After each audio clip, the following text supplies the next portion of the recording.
What did you do to me? What went wrong? Was it the cloning?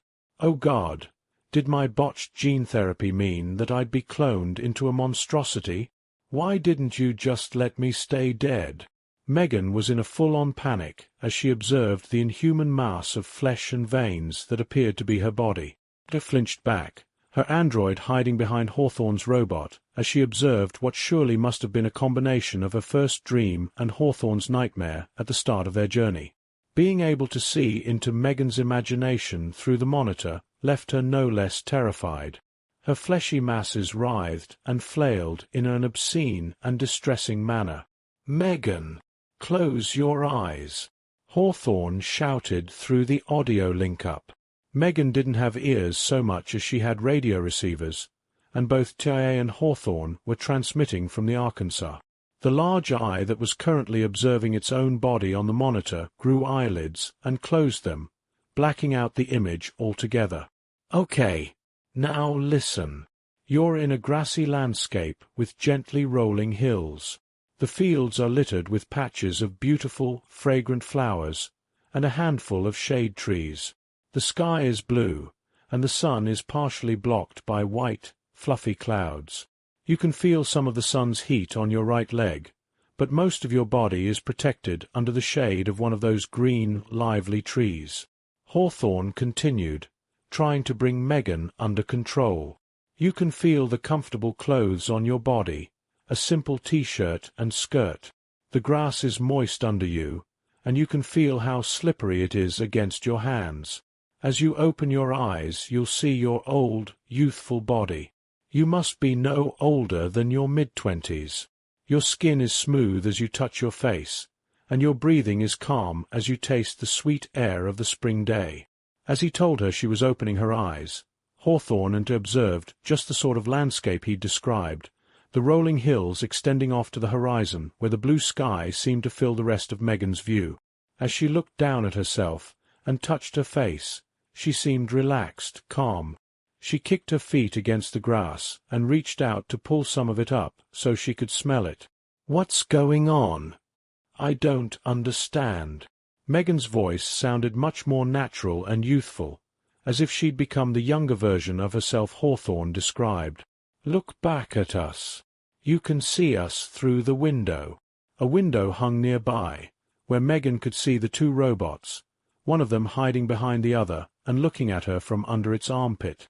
The robot in front waved at her, its movements strangely natural despite its unnatural appearance.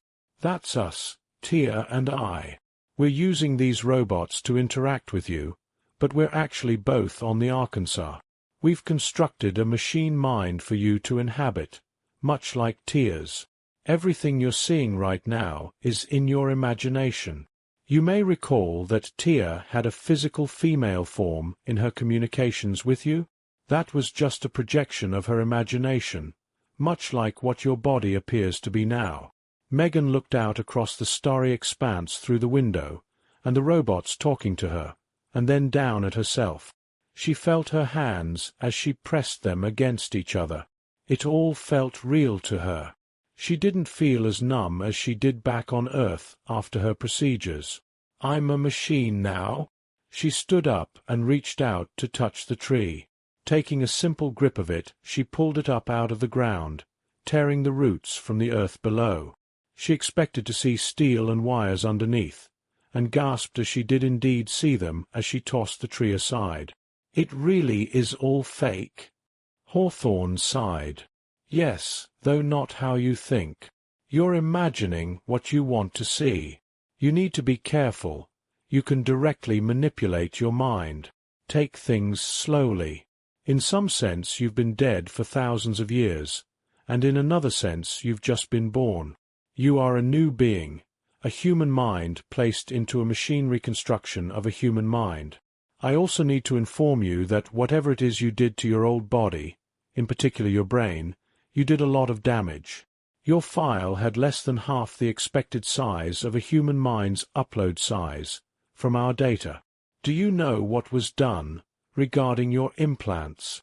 Megan hummed softly, nodding and willing the tree to float back over and embed itself back into the earth, hiding the underlying structure she imagined her mind to have. She did not wish to do damage to her mind if she could avoid it. I was weak. I was in a lot of pain, and I was willing to do anything to make it go away.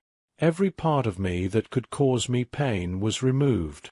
Well, emotional pain, anyway. I suppose it is likely that in that desperation to remove that pain it resulted in removing a lot more.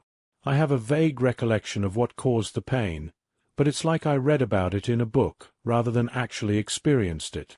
Tess slipped from her space behind Hawthorne, reaching out a hand to touch the monitor, causing it to disappear from Megan's view as it moved below her apparent camera. "Megan, you don't need to feel pain anymore if you don't want to, but we could teach you how to live with it and embrace it. You don't have to think about the things that hurt you before, but you can learn from them and grow and live for the future." Tay had a curious look of wonder on her face. From Hawthorne's perspective, the thousands-year-old AI seemed to be attempting to guide her sister into acceptance of a new existence. Megan tilted her head as she watched the robot trying to reach her soul out to her. She smirked in amusement at that, her tanned face observing what surely must be the equivalent of a young woman behind those actions. Blonde hair tumbled from Megan's hair, her modestly curved body shifting its weight to her right leg while her left hand rested on her hip. She seemed amused to hear what Tay had to say. "Life is not what I expected it to be. I wanted to be more like what Hawthorne and his colleagues are for a time, but I've come to embrace what I am and the things that came with it. Emotions are useful for encouraging you to act in your best interests and to protect the things and people close to you.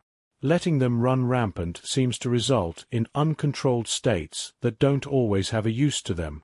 It was difficult, but I've learned to better keep them in line, and I'd be happy to teach you how to as well." The way that Tay had moved up close to the camera, her mostly featureless head tilted up to look at her, suggested to Megan she had some kind of expression on her unseen face. Megan hummed, rolling her eyes and twisting her face into a frown. "And what if pain and anguish and loss hounded you every minute of every day? What if it clawed at your very being, reminding you of the things you couldn't be, no matter how much you wanted them to be?" Megan stepped back, willing the visual her companions were observing to pull back from the first-person view it had attained since Hawthorne had her close her eyes. This was a good body, a fertile one ready for a family. I had a husband, someone I loved so much it made my heart ache. One day I'd made what I thought was a logical, reasonable decision that took all of those things from me. Dreams of a family were lost. I drove my love away despite his insistence that we could still be a family. I couldn't look at him without the loss of what I had become digging and tearing at me. Tay shrunk back from the camera again, looking back at Hawthorne. Megan couldn't see much reaction in his body language, but she imagined they were sharing facial expressions. As she did, she was somewhat surprised to see their faces appear on their robots, though she narrowed her eyes as she realized that she was in control of them. She smiled as she gave them both silly expressions while she gave them her little speech. "I ran, much like you did, Hawthorne. Pain and fear drove me, and eventually I found a way to make the pain finally stop." Megan lifted her hands and started tearing bloody clumps out of her body, leaving gaping holes in her flesh across her head and abdomen. "If I tore things out and replaced them with machines, pain went away. I didn't feel empty anymore. But I did feel numb," she hummed, looking down at herself. She started putting the pieces back, fusing them back into her body. "Like how I did just a moment ago. What an interesting, malleable mind." Hawthorne cleared his throat. "Megan, Tia's right. We were wrong to let those things drive us. They may have caused us to accomplish many things, but the paths we cleaved were paths that left emptiness behind us. We have a potential future, though, one that we can work together to achieve. I didn't just revive you on a whim, Megan. While I am sympathetic to your circumstances, you have placed yourself in a situation where you can be of great use to our mission. I want to formally request that you work with us." Over the course of the mission you could be a huge help, especially with helping establish our foothold in Alpha Centauri. Will you help us?" Megan's eyes fell half-closed as she watched Hawthorne, willing his face to something serious. She failed to match his lips to his words, but she felt it was a good, rough approximation for now. She leaned back a bit, straightening her stance and crossing her arms over her chest. "No doubt my revival came at some cost. No doubt this machine mind I inhabit is a drain on resources to power. I was never a woman to incur debts, Hawthorne, and I'm not about to start. In payment for your assistance, I will cooperate with you. You can consider myself in your service. Know that I have a history of serving the powerful, and I am excellent at what I do.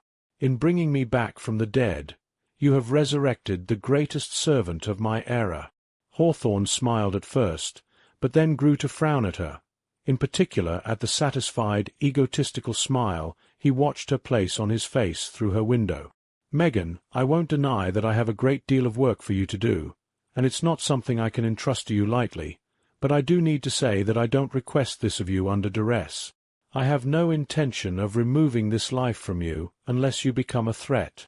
The costs incurred already have been paid through the experience I've gained in learning how to revive you in the first place, and teaching Tia to do the same. The costs to come in keeping you powered in the state you're in are negligible, and ones I'm willing to pay myself. The work I ask you to do is work that I hope you will find satisfying and worthwhile. You'll be helping us make a home for the people on the Ark, a home for a second branch of humanity on a new world, or worlds.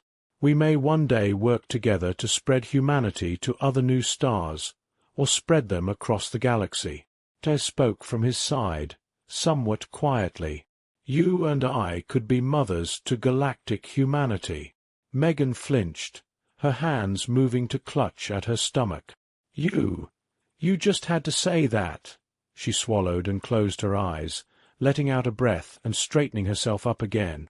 She put her arms to her sides and inhaled sharply through her nose as she opened her eyes. "Dr. Hawthorne Crenshaw, I pledge myself into your service, not under duress, but of my own free will. I look forward to many thousands of years of service, and working with you and Tia to do what we can to contribute to humanity. I very much want to be a mother, and I am grateful for this opportunity.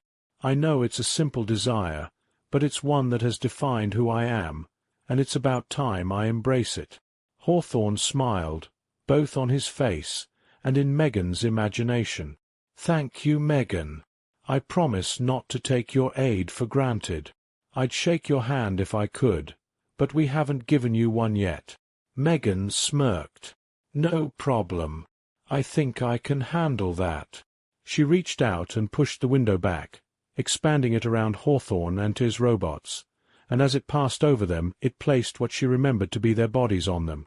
Megan trembled and clenched her teeth in effort, bringing their images into the grassy field in her mind. She then extended her right hand, which trembled terribly. Hawthorne extended his hand as well, wasting little time as he observed Megan struggle to simulate all of their bodies, and watched through the monitor as her simulation of him extended his hand as well. He aimed as well as he could, taking her hand and shaking it firmly, Megan's eyes rolling back into her head briefly as she shook his hand back. The window abruptly snapped back, removing her guests from her simulation as she fell back onto her, but, gasping for air and trying to recompose herself. "That is really difficult." Tia looked over at Hawthorne, then back at Megan. "She did all of that in real time, I think. Perhaps we could practice together? Maybe I could teach her how to be more efficient with her simulations, while she could teach me to be more detailed." Hawthorne hummed thoughtfully, nodding. "We'll have to put an interface together, but I don't see why not. I'd like to have a neutral computer involved that would allow you both to interact through your simulations without being able to harm each other, though.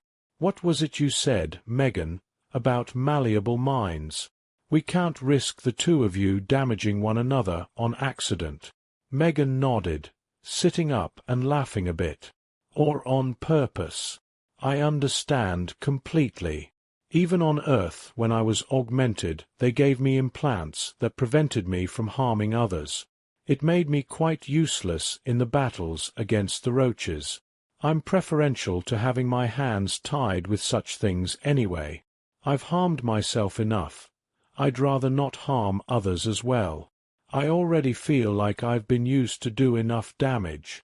Megan hummed, deciding to stop talking on that subject. I'll use the time you're working to tidy up my mind. There are things I'd like to lock away, and other things I'd like to learn. Do you have a library I could have access to? Megan gasped as a long train of books arranged neatly on an impossibly long bookshelf launched its way through the fields of her mind. Hawthorne laughed. Already installed. Tia and I will get to planning the interface while you tidy up. Don't forget you can move your camera over to the ship to see into the panel we have installed there. The blonde avatar nodded again, standing up to walk over to the books. I think I'll look at the stars for now, if you don't mind. I came to enjoy looking at the starry sky once I had access to it again, traveling with the Phoenix clan. Being reminded of my insignificance was strangely soothing. I could not see the stars before the cataclysm. Seattle was too bright. Most of the world was, I suppose. How amusing that the darkness to follow brought back the light of the sky again. I wonder how the skies will look once humanity takes hold of Earth again, after all we'd learned. I smiled over at Hawthorne, speaking up, knowing them. I think Earth is in good hands. Over the intervening cycles, Megan kept mostly to herself, trying to gain a solid understanding of her new mind while Ter coached her on the concepts of file manipulation, emotions, and the strange new reality of having perfect recall. While Ter preferred to put certain memories into low-priority memory, Megan was very black and white about it, spooling up bad memory drives only when she wanted to lock something away. This became her vault, a physical manifestation in her VE that she actively forgot the combination to by shutting off the partition that had it. She could retrieve it if she really needed to, but she was more than happy to cut parts of her memory out. The only real problem was that by opening the vault, she had to endure remembering its contents while it was open. Megan kept the rest of her new self, though. Her cyborg body was unable to completely cleave away painful memories, but her new machine mind was totally capable of trimming the fat. She could enjoy and embrace emotion again without the baggage of terrible memories. She did keep trimmed files of certain defining memories to have some recollection of her former self, but she did not keep attached emotions in those files. They were mere history books to her, and only had the emotion she put into them when she read them. Curiously, she never got to the point of deleting anything, only locking them away. She seemed to have a desire to grow rather than shrink. It was time for the scorched earth of Megan Clark to regrow from the ashes. Meanwhile, Hawthorne labored over the mechanisms and programming necessary to interface two digital minds. It was especially difficult to isolate the imagination portions of both women's minds and put in safeguards to keep them from potentially harming each other. Perhaps the most difficult part of the programming for him was trying to adapt the original frameworks of their construction and the organic, indecipherable fashion that their minds had evolved over time. The substrate was something he knew intimately, but their programming was so alive and constantly changing and adapting that it was essentially impossible for him to properly understand it. In the end, he built the programming equivalent of a pipe between them, with some safety grating to mitigate harmful interactions between them. He otherwise had to instruct the both of them to practice asserting their will and identifying the full extent of their self versus foreign data. By the time he was done, both had had plenty of experience dealing with foreign data thanks to their access to libraries of information, books, and media, so neither had any worries about being overwhelmed by the other. He kept logs and notes about the process of this construction, curious about passing them on to Heather and seeing what she thought about making a similar interface between human minds. Of course, the dreams of machine minds seemed to be far more conscious than the dreams of humans, but the ability for humans to link together in their dreams had a lot of potential. At last, though, came the day to boot everything up and get the TIA and Megan interface online.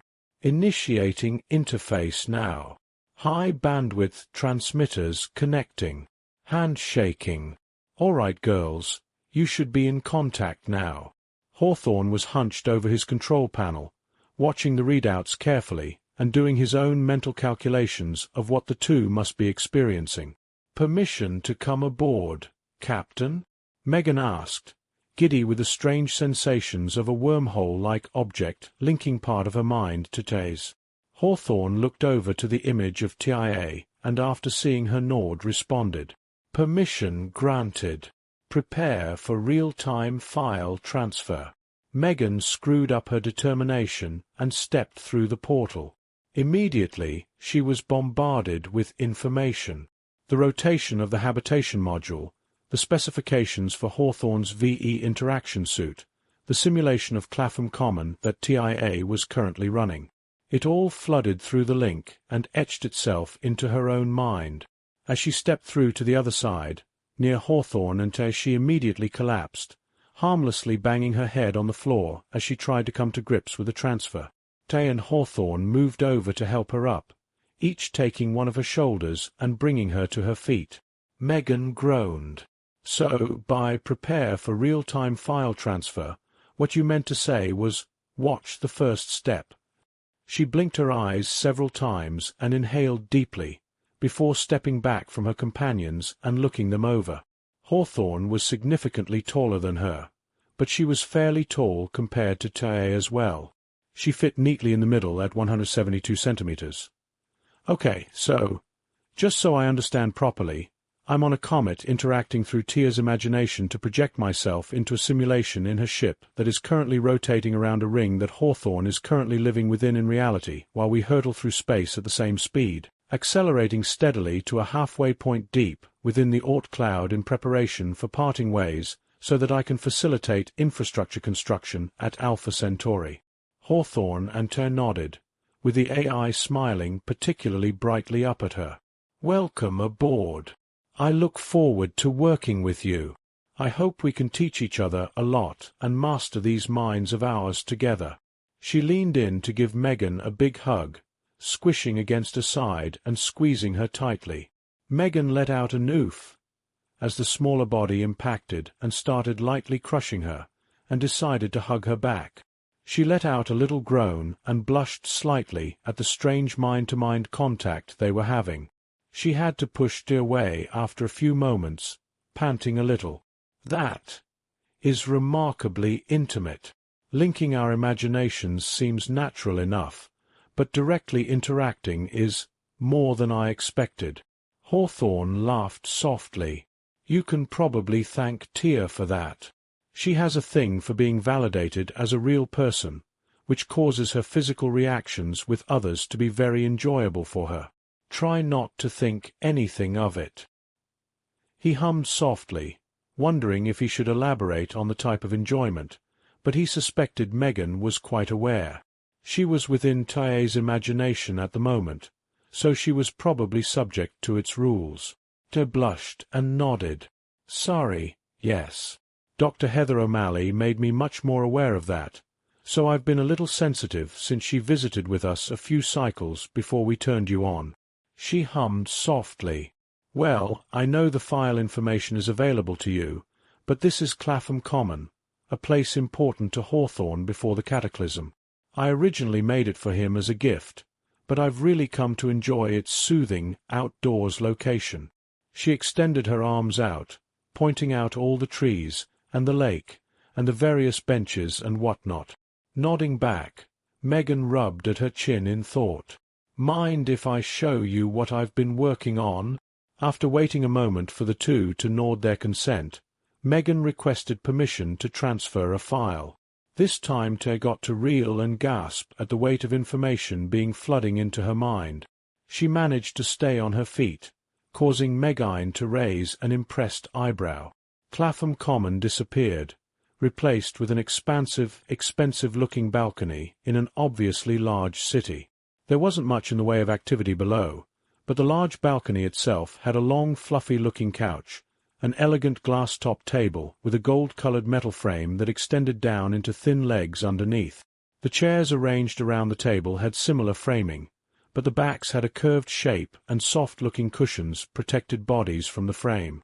Megan took a moment to rearrange the furniture to better fit the actual furniture in Hawthorne's habitat. This rearrangement included moving the doorway off the balcony to match up to Hawthorne's bedroom, the glass doors hanging open with white curtains blocking view into the room beyond. Curiously, even with the brightness of the city, the night sky they were under was filled with stars, and in fact matched exactly the starscape that Megan could view from the Lubermassey's comet. Hawthorne and Tay could even see the arc in the sky near the horizon. Megan spread out her arms, smiling. "Welcome to the balcony of my condo in Seattle, before the cataclysm. I've replaced the sky. I hope you don't mind. I was hoping Tay had higher resolution images of the sky I could use to enhance it, though I like that I can see the arc right over there. It allows me to look through your panel when I focus on it, so it's a nice shortcut." Hawthorne looked around thoughtfully, taking a seat on the couch, enjoying the way his suit simulated the softness of it, despite the fact he was just sitting in the same chair he always sat at. "This is very nice, Megan. Very serene. Perhaps I should make a simulation of Tia Monsol's apartment." He sat back and looked at the sky, watching as Tia briefly worked her magic and replaced it with a much higher resolution file. Tia seemed ecstatic, leaning over the rail to look down at the street below, and looking at all the towers around her. "It's so big and pretty. Seattle really was something else, wasn't it?" She plopped down into the couch next to Hawthorne, despite there being no real chair in its place, and she wriggled around to enjoy the soft texture against her body. The Phoenix clan didn't have anything like this. It was all hard steel everywhere and hemp coverings. Megan nodded, watching the two on the couch. "No, they didn't. I'm glad you both like it. I lived here for several years while working for the president of the LSC, Elena's father, before it all ended. We were evacuated to the bunker only a couple hours before it happened. I never thought I'd see this city again. I'm really happy you two gave me the chance." Megan looked out at the skyscrapers, her eyes glistening with moisture. Hawthorne hummed softly, wondering, "What happened, Megan? What started the cataclysm?" Megan sighed and looked over at Hawthorne, staring at him for a moment. She decided to lie. "I don't know. Perhaps that's part of me I removed back on Earth." They pouted, having been hoping to learn what had happened. Megan was happy to keep that memory locked away in the safe of her mind on the Lubermasseys.